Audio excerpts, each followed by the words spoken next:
Camarade cosmique. Chapitre 1. Qui? Mais qui? À qui lira ces lignes? Si ce livre t'a plu, essaie Perdu sur l'astéroïde. Bien à toi, camarade cosmique. Eunice poussa un petit cri. Vautrée sur son lit, elle en était à la page 32 de Panique à bord du vaisseau spatial, et voilà qu'un message était glissé là, au dos d'un marque-page coincé dans la pliure. « Alma, écoute un peu !» dit-elle à sa grande sœur dans la couchette du haut. Elle lut le billet d'une voix claire. Alma ne réagit pas. « Alma, à ton avis, qui a écrit ça ? Alma !» Sa sœur s'arracha à son livre, Promesse d'un soir d'été, et grogna. « Qui a écrit quoi ?»« Le petit mot que je viens de te lire, dit Eunice. » Et elle le relut à voix haute. La main de sa sœur vint se balancer sous son nez comme une grosse araignée. « Fais voir ça !» Les doigts se refermèrent sur le marque-page et le tout disparut dans les airs. « Beuh !» dit la voix au-dessus d'Eunice. « Perdu sur l'astéroïde. Tu parles d'un titre ? Il faudrait me payer pour lire ça. Tiens, tu peux le reprendre ton bout de papier. » Le marque-page redescendit en chute libre. Eunice le rattrapa au vol. Sa sœur avait bien tort. Ce titre était tentateur au contraire. Elle relut le petit mot, retourna le marque-page. « Hé, mais c'est quelqu'un de ma classe ! Oh, Alma, tu entends ? C'est quelqu'un de ma classe. Des marque-pages comme ça, on nous en a donné à l'école le jour de la rentrée. Je me demande qui ça peut être. » Alma s'en moquait. Elle lisait. Eunice examina l'écriture. On aurait dit des lettres d'imprimerie, du script, comme disait la maîtresse. C'était assez réussi. Mais qui avait rédigé ce message ? Qui l'avait glissé dans ce livre ? C'était excitant de trouver ce petit mot de la part de quelqu'un qui se passionnait aussi pour les aventures spatiales. C'était encore plus excitant de se dire qu'on le connaissait peut-être. Oui, mais qui était-ce ? Qui ? Et comment le savoir ? Seule l'écriture fournissait un indice. Elle était très particulière. Le lendemain, le cœur battant, Eunice inspecta le rayon de science-fiction de la bibliothèque publique à la recherche de Perdu sur l'astéroïde. Elle finit par le dénicher et s'empressa de le faire enregistrer. Sitôt dehors, elle se plongea dans sa lecture, assise sur les marches de la bibliothèque. Rien qu'un chapitre, se disait-elle. Mais le premier chapitre achevé, elle entama le second. C'était toujours la même chose. Une fois lancée, elle ne savait plus s'arrêter. À la maison, pour cette raison, elle se faisait gronder souvent, surtout lorsqu'elle en oubliait de mettre le couvert ou de ranger ses affaires.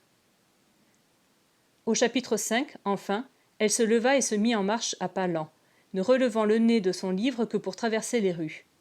Elle était presque chez elle lorsqu'elle tomba sur un second message. À qui lira ces lignes ?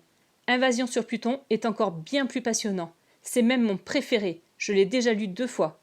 Salut, camarade cosmique. Eunice n'hésita pas un instant. Elle retourna droit à la bibliothèque. Là, elle feuilleta le fichier à toute vitesse, trouva le numéro recherché, se précipita vers le rayonnage. Invasion sur Pluton n'était pas de sortie. Ouf ! Elle l'avait redouté tout le long du chemin. Elle s'apprêtait à le faire enregistrer lorsqu'une idée lui vint. Et s'il contenait un message lui aussi ? Vite, elle l'ouvrit grand et se mit à le secouer. « Eunice Burton, en voilà des façons. Tu crois que tu l'arranges, ce livre, à le secouer comme ça ? Tu vas casser sa relire, oui ?» C'était Madame Page, la bibliothécaire, dressée derrière son bureau comme si elle allait se percher dessus. « Désolée, bredouilla Eunice. »« Et puis, tu ne pourrais pas retirer tous tes livres à la fois, au lieu de revenir 2 fois le même jour à 1 heure d'intervalle ?» compléta Madame Page en remontant ses lunettes sur son nez. Le livre enregistré, Eunice contempla sa couverture un instant et lut la première page très vite avant de le fourrer dans son sac à dos. Invasion sur Pluton n'avait pas l'air mal du tout, mais il ne contenait pas de petits mots. En tout cas, rien n'était tombé lorsqu'elle l'avait secoué. Le petit jeu des messages secrets était-il déjà terminé ? Au moment de sortir, elle jeta un coup d'œil à la ronde. Le mystérieux camarade cosmique était peut-être là, qui l'épiait ? Ce pouvait être n'importe quel élève de sa classe ? En tout cas, c'était quelqu'un qui savait choisir ses lectures. Ce soir-là, Eunice eut du mal à se décider. Que lire en premier ? Elle pouvait finir perdue sur l'astéroïde, bien sûr. Il lui restait encore 4 chapitres. Mais elle brûlait de commencer Invasion sur Pluton.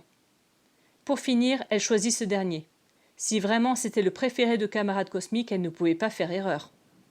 Il était vraiment passionnant. Si passionnant qu'elle dut le terminer en cachette à la lumière d'une lampe de poche sous les couvertures. Et pourtant ce n'était pas commode, parce que pour tourner les pages, il fallait tenir la lampe entre ses dents. Jusqu'à la toute dernière page, elle espéra vaguement trouver un nouveau message signé camarade cosmique. Un mot griffonné dans la marge peut-être, sans appuyer, au crayon à papier. Mais il n'y avait rien du tout.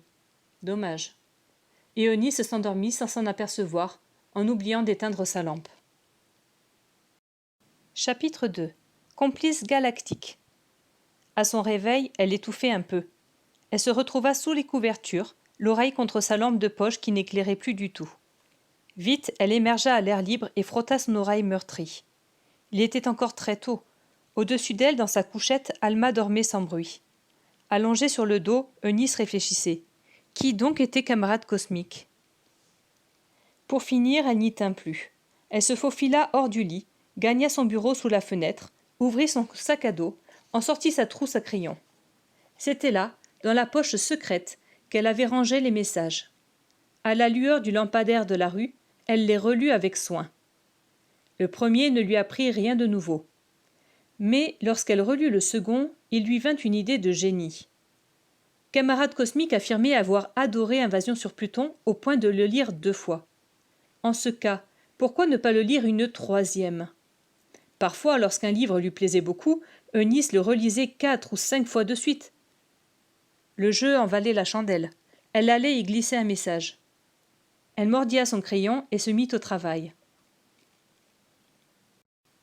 Camarade cosmique, salut. Tu avais raison, moi aussi j'ai bien aimé ce livre. As-tu lu Un après-midi chez les extraterrestres? Il est super, mais presque toujours sorti. Si je le trouve, je te le mets de côté, d'accord? Je le coincerai sous la table, la plus près de la fenêtre. Bien à toi, complice galactique. PS, tu verras, il y a une espèce de planche sous la table. Elle relut son message, réfléchit un instant. Complice galactique? C'était un peu compliqué, et difficile à prononcer. Mais signer Eunice faisait nigaud. Non, complice galactique conviendrait à merveille. Elle ouvrit Invasion sur Pluton, y coinça son message dans la pliure et regagna son lit. L'après-midi même, après la classe, elle rapporta le livre à la bibliothèque. Puis elle inspecta les rayons à la recherche d'un après-midi avec les extraterrestres. Miracle! Pour une fois, il était là, bien à sa place sur son étagère. C'était bon signe, sûrement. La chance était avec elle. Elle vérifia que personne ne regardait dans sa direction, et vite, très vite, elle glissa le livre sous la table entre le plateau et la longe repliée. Et voilà, c'était une excellente cachette. Pour repérer ce livre, il fallait se pencher un peu et savoir qu'il était là. Il ne restait plus qu'à attendre. Un jour ou l'autre, sûrement, camarade cosmique relirait Invasion sur Pluton, trouverait son petit mot et chercherait sous la table. Attendre, mais c'était détestable d'attendre. Eunice n'avait jamais su faire. Toute la semaine, jour après jour, en sortant de l'école, elle prit le bus et descendit à la bibliothèque pour aller jeter un coup d'œil à sa cachette.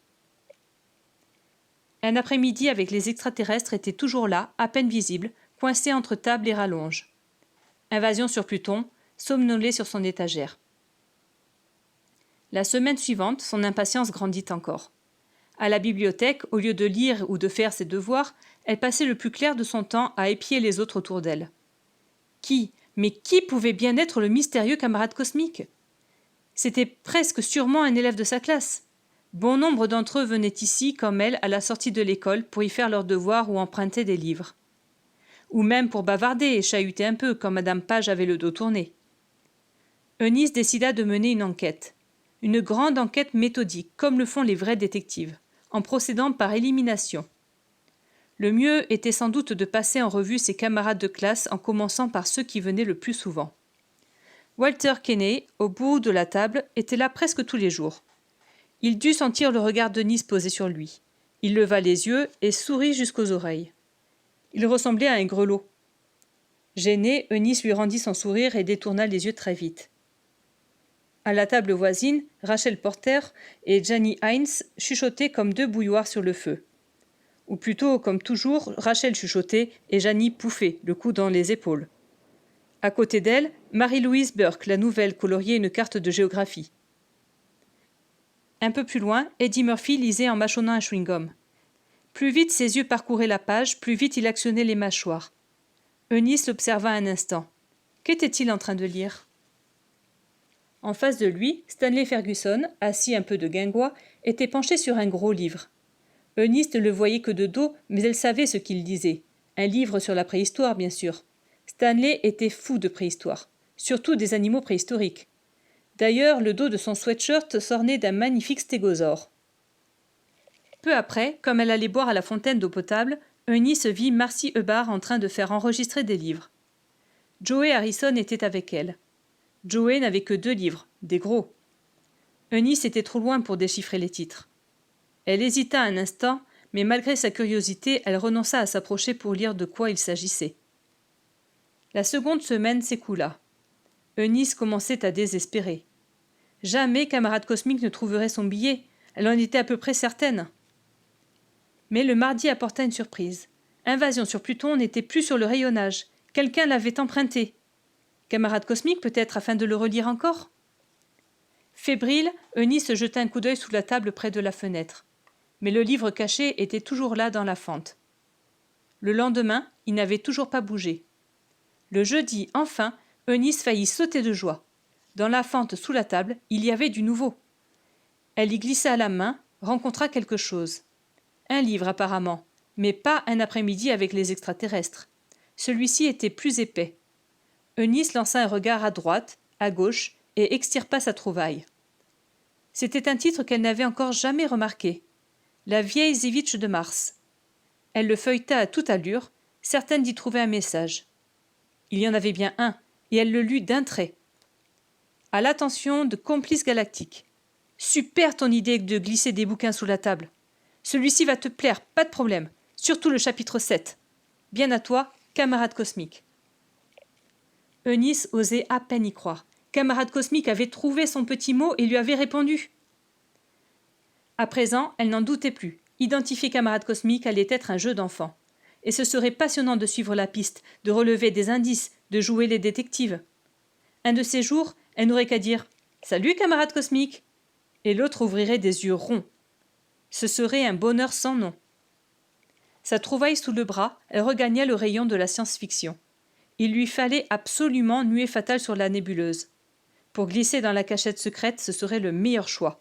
Surtout, surtout ne pas décevoir camarade cosmique.